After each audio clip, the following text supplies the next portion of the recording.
Bismillahirrahmanirrahim. Assalamualaikum warahmatullahi wabarakatuh.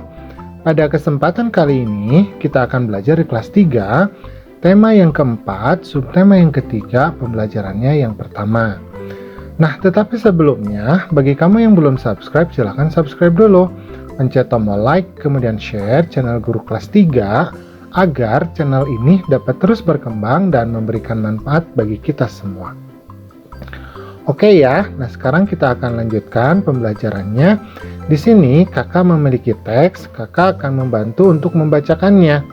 Judulnya adalah Tetangga Baru. Nah, Lani, Ibu, aku mempunyai teman baru. Sudah hampir seminggu dia tinggal di dekat rumah kita. Ibu, bagus sekali nak, kamu pasti sangat senang. Lani, tentu Ibu. Ibu guru berpesan, sebaiknya kita mengenal tetangga. Mengenal tetangga adalah kewajiban kita. Ibu, betul sekali nak, mereka juga mempunyai hak untuk dikenal. Apakah kamu senang mengenalnya nak? Lani, tentu Bu, dia sudah kelas 5 SD. Dia pandai menggambar. Ibu, sebaiknya kau ajak dia ke rumah, kenalkan kepada Ibu. Kenalkan juga kepada teman-temanmu. Lani, tentu Ibu, terima kasih mengizinkan aku bermain dengannya. Nah, ini adalah percakapan antara Ibu dengan Lani ya. Nah, jadi bagus sekali ya. Ketika kita memiliki tetangga baru, ada baiknya memang kita harus berkenalan ya. Jadi kita bisa mengenal tetangga kita bisa bermain, belajar bersama. Nah, sekarang di sini ada beberapa kalimat, kita harus menandai kalimat-kalimat yang termasuk kalimat saran. Nah, tapi kamu harus mengetahui dulu sebetulnya apa sih karakteristik atau ciri-ciri dari kalimat saran itu. Jadi, karakteristik dari kalimat saran adalah terdapat kata penanda yang digunakan, biasanya ada pada awal kalimat maupun pada tengah kalimat. Jadi biasanya dimulai dengan kata seharusnya, sebaiknya, lebih baik jika, kemudian perlu diingat bahwa, usahakan, hendaknya, saran saya, dan sebagainya. Jadi dia memiliki penanda-penanda tertentu. Nah, sekarang kita masuk ya ke soalnya.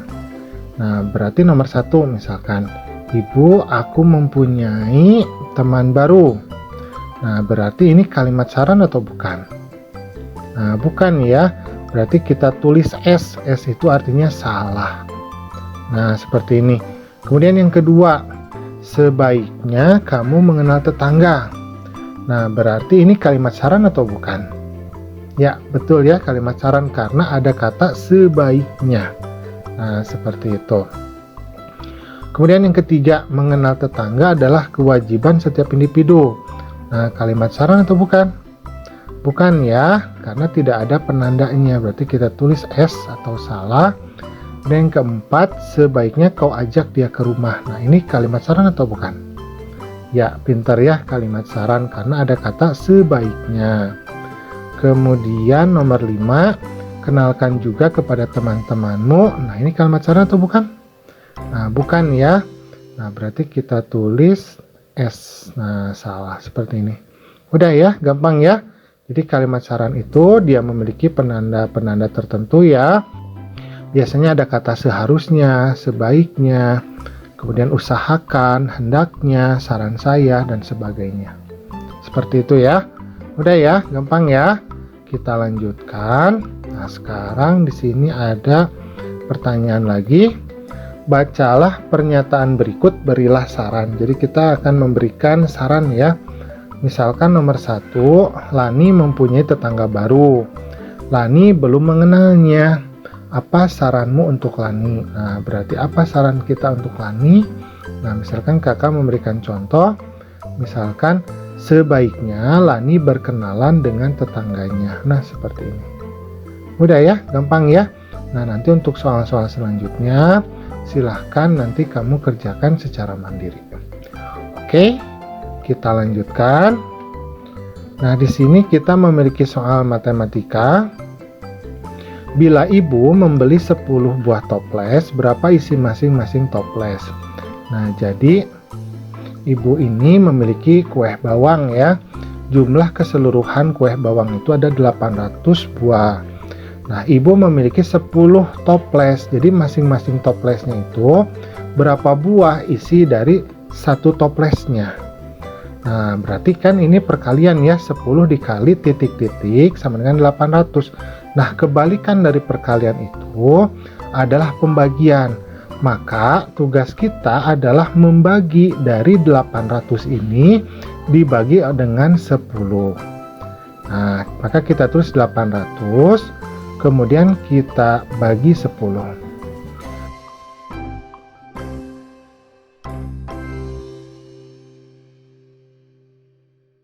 Nah, 8 dibagi 10 tidak bisa, karena 8 lebih kecil. Maka 8 ini dia tambah 01, jadi 80. Nah, 80 dibagi 10 berarti berapa hasilnya? 8 ya, bentar ya. Nah, 8 dikali 10 kan hasilnya 80. Maka 80 di atas, kita kurangi 80 di bawah. Nah, seperti ini. Nah, 80 dikurangi 80 hasilnya 0. Nah, dari 800 ini kan masih tersisa 0 di akhir ya. Maka 0 di akhir ini kita masukkan ke hasil akhirnya. Sehingga menjadi 80. Nah, seperti ini. Maka masing-masing kue bawang dari satu toplesnya itu adalah 80 buah. Nah, jadi 10 toples itu, satu toplesnya mengandung 80 buah kue bawang. Mudah ya, gampang ya. Oke, kita lanjutkan. Nah, di sini kita memiliki pertanyaan yang sama. Ingatlah bahwa setiap toples harus terisi kue bawang yang sama banyak. Nah, kan seluruh kue bawangnya itu 800. Nah, misalkan di sini kamu silahkan diisi, terserah kamu. Misalkan kakak mau mencoba mengisinya itu 5, misalkan 5 toples. Nah, berarti berapa? Masing-masing satu toplesnya itu isi kue bawangnya. Berarti 800 itu kita bagi 5. Nah, 800 kita bagi 5. Nah, seperti ini. Karena perkalian itu sebetulnya adalah lawannya adalah pembagian gitu. Nah, 800 dibagi 5 ya. Nah, 8 dibagi 5 hasilnya berapa? Tidak bisa ya. Nah, jadi kita mengikutinya itu dengan perkalian 5. Jadi tidak boleh yang melebihi 8. Kan di sini ada 5 dikali 1 5. 5 dikali 2 10. Nah, 10 itu kan lebih besar daripada 8. Maka yang kita ambil itu adalah 5 dikali 1. Nah, hasilnya 5. Maka kita tulis 1 di atas.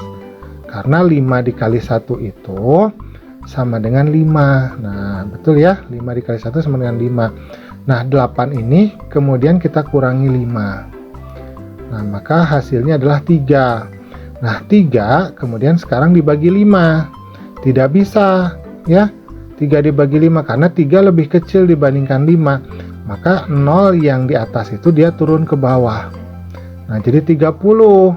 Nah, 30 dibagi 5 artinya 5 dikali 6. Nah, coba diperhatikan di perkalian 5 ini. Kan 5 dikali 6 30 ya. Berarti 30 dibagi 5 itu berarti 6. Nah, 6 dikali 5 berarti 30.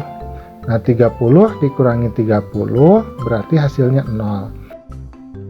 Nah, di sini kita masih memiliki 1 0 lagi ya di angka 800 ini. Nah, berarti kita masukkan 0 ini ke atas. Nah, jadi hasilnya 160. Nah, maka kita tulis 160. Mudah ya, gampang ya. Sip. Nah, kita lanjutkan. Lani senang mengamati rumah tetangganya. Lani melihat di setiap rumah terdapat berbagai bentuk bangun datar. Bentuk-bentuk bangun datar apa saja yang sudah kamu ketahui?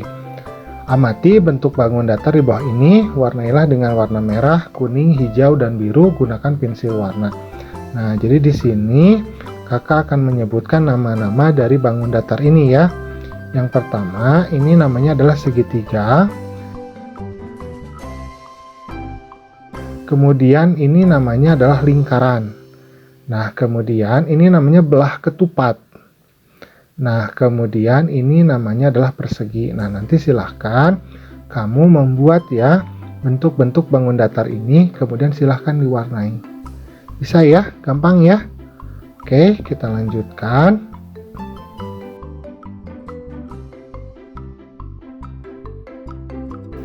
Lani ingin berkreasi dengan bentuk bangun datar dan warna yang ia lihat.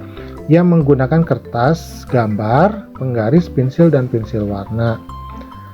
Nah, di sini tata caranya ya. Amati gambar yang dibuat Lani. Menggambarlah seperti Lani, berkreasilah sesukamu, pilih bentuk dan warna yang kamu sukai, gunakan kertas, gambar, dan pensil warna. Langkah-langkah membuat gambar. Yang pertama adalah kita membuat garis tepi di sebelah kiri, kanan, atas, dan bawah pada kertas gambar. Kemudian kita buat lingkaran besar dengan garis tengah sesuai kertas gambar.